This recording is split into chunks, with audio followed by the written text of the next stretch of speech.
अस्सलाम वालेकुम dear students, कैसे हैं आप सब लोग। उम्मीद करती हूँ कि आप सब लोग खैरियत से होंगे।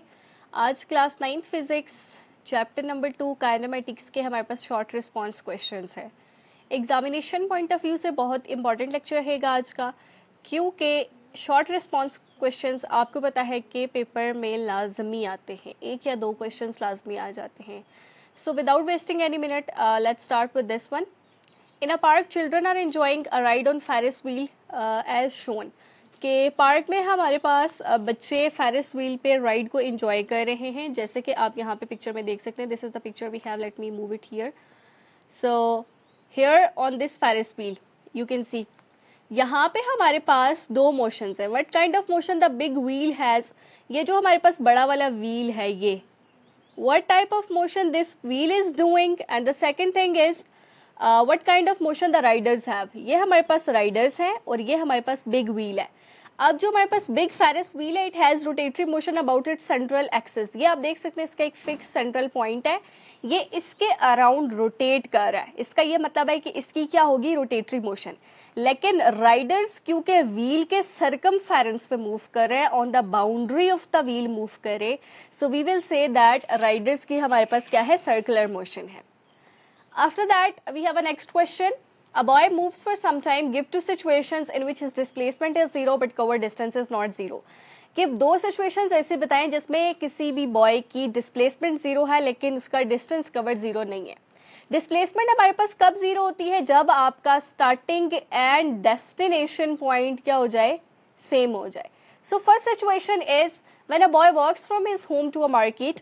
लड़का अपने घर से मार्केट जाता है and then returns back to home, and then again वो अपने घर वापस चला जाता है। अब उसका स्टार्टिंग पॉइंट भी उसका घर था और उसकी डेस्टिनेशन भी वापस घर थी।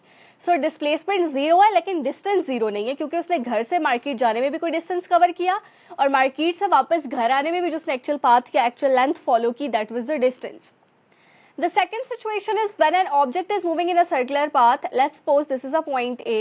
An object starts moving from this point and again come back to this one. कि जब सर्कुलर पाथ पे मूव करेगा तो अगेन सेम पॉइंट पे वापस आएगा।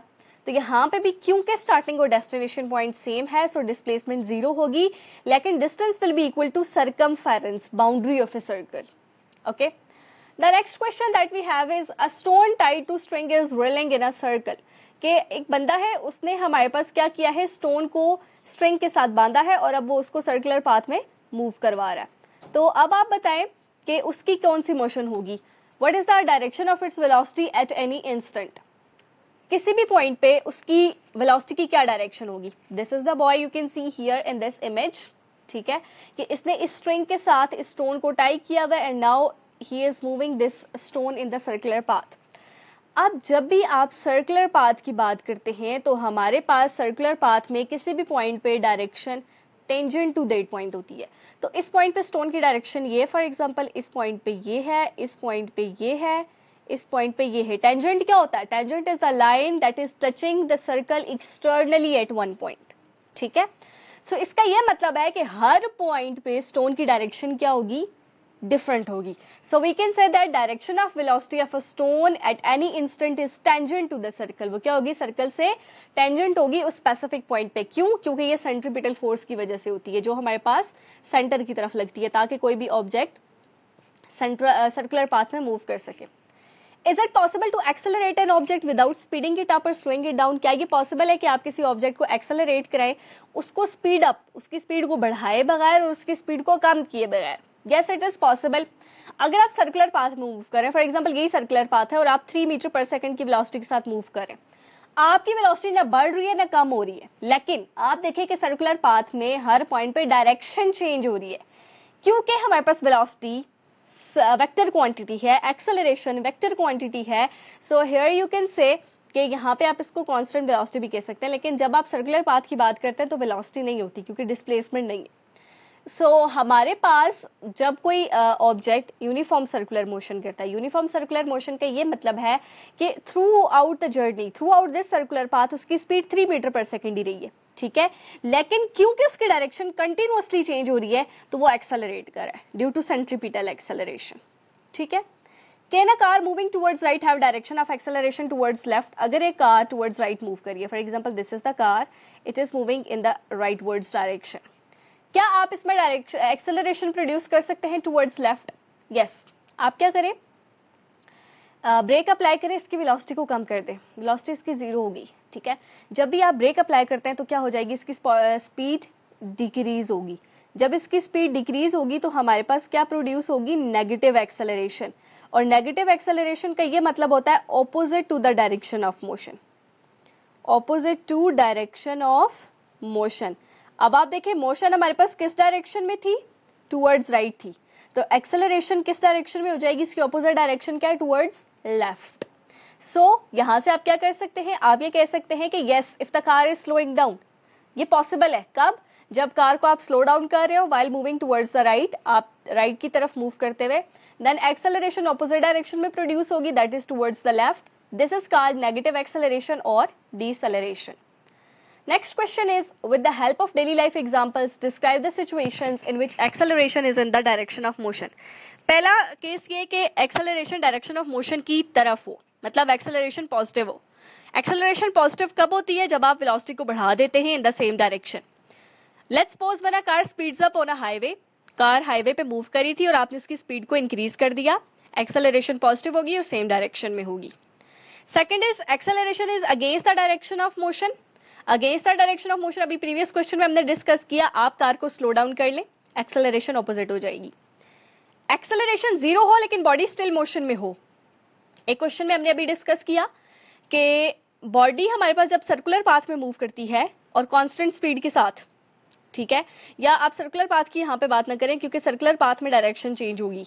आप ये कहेंगे a car moving at constant speed on a straight road, एक स्ट्रेट रोड है जहां पे उसकी डायरेक्शन भी चेंज नहीं हो रही, स्पीड भी चेंज नहीं हो रही, ठीक है, उसकी एक्सेलरेशन 0 है लेकिन स्टिल वो मूव कर रही है क्योंकि उसकी फॉर एग्जाम्पल वो स्ट्रेट रोड पे 4 मीटर पर सेकंड की वेलोसिटी के साथ मूव करती रही, तो एक्सेलरेशन प्रोड्यूस नहीं होगी, डायरेक्शन भी जब चेंज नहीं हो रही तो। Question number 7, examine distance time graph of a motorcyclist is shown in the figure. Here we have the diagram. What shows this graph tell us about the speed of motorcyclist? Also plot its velocity time graph. ये जो distance time graph draw हुआ है इसकी shape से आपको क्या पता चल रहा है, आपको पता है जब भी आपके पास लेंटी स्ट्रेट लाइन आती है इसका ये मतलब होता है कि ऑब्जेक्ट कांस्टेंट स्पीड से मूव कर रहा है। ये हमने डिस्कस किया था डिस्टेंस टाइम ग्राफ वाले टॉपिक में। अगर आपने उस वीडियो को नहीं देखा तो फर्स्टली आप मस्ट उस वीडियो को वॉच करें, ठीक है। So this lenti straight line is showing that motorcyclist is moving with a constant speed. अब वेलोसिटी टाइम ग्राफ आप इसके लिए कैसे ड्रॉ करेंगे, वेलोसिटी टाइम ग्राफ हमारे पास कांस्टेंट स्पीड या कांस्टेंट वेलोसिटी के लिए कैसे आता है, हॉरिजॉन्टल लाइन, टाइम को आप एक्स एक्सिस पे रखें, वेलोसिटी को वाई एक्सिस पे रखें। So it will be a horizontal straight line parallel to time axis, आपने ड्रॉ भी करना है आंसर में एग्जाम में, showing constant velocity. Next question we have which controls in the car can produce acceleration और deceleration? First है हमारे पास accelerator या जो गेस पैडल होता है, ये स्पीड को बढ़ाता है तो मतलब एक्सेलरेशन है या पॉजिटिव एक्सेलरेशन। ब्रेक पैडल जो स्पीड को कम करता है, सो डीसेलरेशन और नेगेटिव एक्सेलरेशन। स्टीयरिंग व्हील जो डायरेक्शन को चेंज करता है, so we have centripetal acceleration. Next question we have, if two stones of 10 kg and 1 kg are dropped from a 1 kilometer high tower, हमारे पास यहाँ पे 1 kilometre का एक टॉवर है, एक साइड से आप 10 kg का मेस ड्रॉप करें और एक साइड से 1 kg का करें। एयर रेजिस्टेंस को आप निगलेक्ट कर दें तो कौन ज्यादा वेलोसिटी से मूव करेगा और कौन ग्राउंड को पहले हिट करेगा। जब आप एयर रेजिस्टेंस को निगलेक्ट कर देते हैं तो फोर्स ऑफ ग्रेविटी मैस पे डिपेंड नहीं करती, दोनों ऑब्जेक्ट्स पे सेम फोर्स लगेगी, तो दोनों ऑब्जेक्ट सेम वेलोसिटी से मूव करेंगे और सेम टाइम पे ग्राउंड पे हिट होंगे। The last question is, 100 gram ball is just released from rest. एक 100 ग्राम्स का बॉल है, वो पहले रेस्ट में था, उसको रिलीज किया, और दूसरा कोई भी ऑब्जेक्ट है हमारे पास 100 ग्राम का, वो 10 मीटर पर सेकंड की वेलोसिटी से मूव कर रहा था और अब नीचे की तरफ मूव कर रहा है, किसकी एक्सेलरेशन ज्यादा होगी। दोनों पे सेम अमाउंट ऑफ ग्रेविटी लगेगी तो दोनों में सेम एक्सेलरेशन प्रोड्यूस होगी, that is due to gravity and which is constant, that is 9.8 metre per second square. क्योंकि क्वेश्चन हमें कह रहा है neglect the air resistance. So when you will neglect the air resistance, this acceleration due to gravity will be same for all objects in free fall. I hope कि ये questions आपको clear हो गए होंगे। Still अगर आपको कोई question हो तो आप पूछ सकते हैं, and if you want to add a little bit more explanation, तो आप अपने words में इसको include कर सकते हैं। Otherwise, it is enough for your answers in your board exam. Still अगर आपको कोई question या confusion हो, you can ask me in comment box. Thank you.